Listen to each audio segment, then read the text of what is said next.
கோயில் பணம் இருந்தது, அறநிலைத்துறையில பணம் இருந்தது, பொறுக்க முடியல. நான் சொல்லக்கூடாது, எல்லாம் நீங்களே புரிஞ்சுக்க. அது சொன்னா வேற விதமாயிரும். கண்ணு உறுத்துது, கோயில கண்டாவே கண்ணு உறுத்துது. அது இருக்கிற பணத்தை எல்லாம் எடுத்து கல்லூரி கட்ட ஆரம்பிக்கணும். ஏங்க, கோயில் கட்டுறதுக்காக உங்களை போல் இருக்கின்ற நல்ல உள்ளம் படைத்தவர்கள், தெய்வ பக்தி படைத்தவர்கள் உண்டியில போய் பணம் போடுறீங்க. அது அறநிலைத்துறைக்கு சேருது. அது எதுக்காக சேருது? எதுக்காக உண்டியில பணம் போடுறீங்க? அந்த கோயில் அபிவிருத்தி பண்ணுவாங்க, அந்த கோயில் விரிவுபடுத்துவது, அதுக்காக நீங்க போறீங்க. அந்த பணத்தை எடுத்து கல்லூரி கட்டுற அரசாங்கத்திலிருந்து கல்லூரி கட்டினா வேண்டாமா? நாங்க கொடுத்தோம்ல, அண்ணா திமுக ஆட்சியில இத்தனை கல்லூரி தான் கட்டி கொடுத்துக்கிறோம். மருத்துவ கல்லூரி, நான் சொன்ன அத்தனை கல்லூரியும் அரசாங்க பணத்தில் கொடுத்துக்கிறோம். நீங்க அப்படி அல்ல, வேண்டும் என்ற திட்டமிட்டு அறநிலைத்துறை இருக்கின்ற அந்த நிதியை எடுத்து இதற்கு செலவழிப்பது எந்த விதத்தில் சிந்திச்சு பாருங்க. இதெல்லாம் சதிச்செய்தான் மக்கள் பார்க்கிறாங்க. பல மக்கள் இந்த இடத்துல கோரிக்கை வச்சாங்க. இது ஏங்க கோயில் அறநிலைத்துறையில் இருக்கிற பணத்தை எடுத்து அதுக்கு செலவு பண்றாங்க? கல்விக்கு வேண்டாம் சொல்லல, கல்வி என்பது முக்கியம். ஒரு மனிதனுக்கு தேர்ந்தெடுப்பது முக்கியமோ அதுபோல ஒரு நாட்டிற்கு கல்வி முக்கியம். ஆனா அந்த கல்வி அரசாங்கத்திலிருந்தே கொடுக்கலாம். அரசாங்கத்தில் பணம் இல்லையா? 10 கல்லூரிக்கு தேவையான பணம் இல்லையா? வாய்க்கு வந்ததெல்லாம் பேசுகிறார் எதிர்கட்சி தலைவர் பழனிசாமி. சமீபத்தில் பேசி இருக்கிறார். என்ன, இந்து சமய அறநிலையத்துறை சார்பில் பள்ளி கல்லூரி கட்டக்கூடாதான்.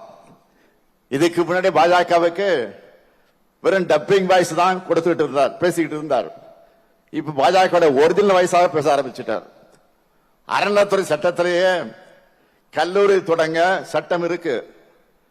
இது கூட தெரியாம நீங்க எப்படித்தான் முதலமைச்சராக இருந்தீர்களோ எனக்கு புரியல. மறைந்த பெரிய பக்தவத்சலம் காலம் தொடங்கி ஏன் மக்கள் தலைவர் எம்ஜிஆர் அவர்களே முதலமைச்சராக இருந்த போது பழனி ஆண்டவர் தொழில்நுட்ப கல்லூரியை திறந்திருக்கிறார். அந்த கல்லூரிக்கு கூடுதல் கட்டடத்தை போன முறை நீங்கள் திறந்து வச்சீங்க. அப்ப ஏதாவது மயக்கத்தில் போய் திறந்து வச்சுட்டு வந்தீங்களா? இப்ப நாங்க கல்லூரி தொடங்க தப்பா? பாஜக தலைவர்களே இந்த மாதிரி கல்லூரி தொடங்க கூடாதுன்னு பேசுறது இல்ல. ஆனா பழனிசாமி மட்டும் பேசுறாரு. இத பார்த்தா ஒண்ணுதான் எனக்கு நினைவுக்கு வருது. ஒரு திரைப்படத்தில் வடிவேலு படத்துல தான் ஒரு காமெடி ஒண்ணு வரும். என்னன்னா, கொடுத்த காசுக்கு மேல என்னமா கூவுறான்னு. அந்த மாதிரி பாஜக காரங்களே பேசிட்டு இருக்காங்க. இந்து சமய அறநிலையத்துறையை பொறுத்த வரைக்கும் தமிழ்நாடு வரலாற்றில் இல்லாத அளவுக்கு திராவிட மாணவர் செய்திருக்கக்கூடிய சாதனையோட லிஸ்ட் பெருசா இருக்கு. நான் பழனிசாமியை நேரடியாக கேட்கிறேன், ஏன் படிப்புனா உங்களுக்கு அவ்வளவு கசக்குது? கல்விக்காக உண்மையிலே குரல் எழுப்புகிற மாதிரி இருந்தா கும்பகோணத்தில் நம்முடைய முத்தமிழக தலைவர் கலைஞருடைய பெயரால பல்கலைக்கழகம் அமைக்க போறோம்னு சட்டமன்றத்தில் சட்டமை ஏற்றி அனுப்பி வச்சோம். 2 மாசம் ஆயிருக்கு. அதுக்கு ஆளுநர் இதுவரையில் அனுமதி தராம இருக்கிறார். நான் கேட்டேன், இதை விட ஆளுநருக்கு என்ன வேலை? இதுக்காக குரல் எழுப்ப எதிர்க்கட்சி தலைவருக்கு நெஞ்சுவரம் இருக்கா? என்னை பத்தி பேசுறேன். அறநிலையத்துறையிலிருந்து பணத்தை எடுத்து கொடுத்தா எடப்பாடி பட்சம் கொதிக்கிறார். அறநிலையத்திலிருந்து நீங்க எடுத்து கொடுக்கணும் வேண்டாம்னு சொல்ல. ஆனா அதனால மாணவர் பாதிக்கப்பட்டுவாங்க. மாணவருக்கு தேவையான திட்டத்தை முழுமையான நிதி அறநிலையத்துறையிலிருந்து கிடைக்காது. ஏன்னா கல்லூரி வளர வளர கட்டணம் தேவை. அதுக்கு பல பிரிவுகள் புதுசு புதுசா உருவாக்க வேண்டும். அரசாங்க கல்லூரியா இருந்தா அனைத்து கிடைக்கும். ஆனா அறநிலையத்துறையில் இருந்தா நிதிகள் பெறுவது சிரமம். மாணவர்கள் பாதிக்கப்பட்டுவாங்க. மாணவர்கள் பாதிக்கக்கூடாது என்பதற்குத்தான் இதை நாங்க சுட்டிக்காட்டினேன்.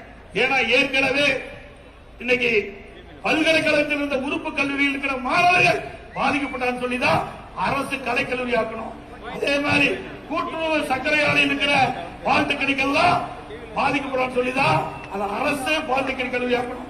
அப்படிப்பட்ட நிலைமை அறநிலைத்துறையில் துவக்கப்படுகின்ற கல்லூரிக்கு வரக்கூடாது என்ற உன்னத நோக்கத்தோடு, உயர்ந்த நோக்கத்தோடு, மாணவனுடைய எதிர்காலம் கருதி அரசு கலைக்கல்லூரி துவங்கல் என்றுதான் சொன்னதே ஒழிய வேண்டாம் என்று சொல்லவில்லை. வேண்டும் என்ற திட்டமிட்டு பொய் பிரச்சாரம் செய்கின்ற ஸ்டாலின் அவர்களே, ஏன் அரசாங்கத்தில் பணம் இல்லையா? திவாலாகி போச்சா? அரசாங்கத்திலிருந்து பணம் கொடுக்க பணம் இல்லையா? ஏன் என் அப்பாவுக்கு கடல்ல போய் பேராடிக்கிறதுக்கு 82 கோடி இருக்குது. மகன் திரு உதயநிதி ஸ்டாலின் கார் பந்து நடத்துறதுக்கு 42 கோடி இருக்குது. அரசாங்கத்தை பணத்துல இருந்து ஊதாரித்தனமா செலவு பண்றதுக்கு பணம் இருக்குது.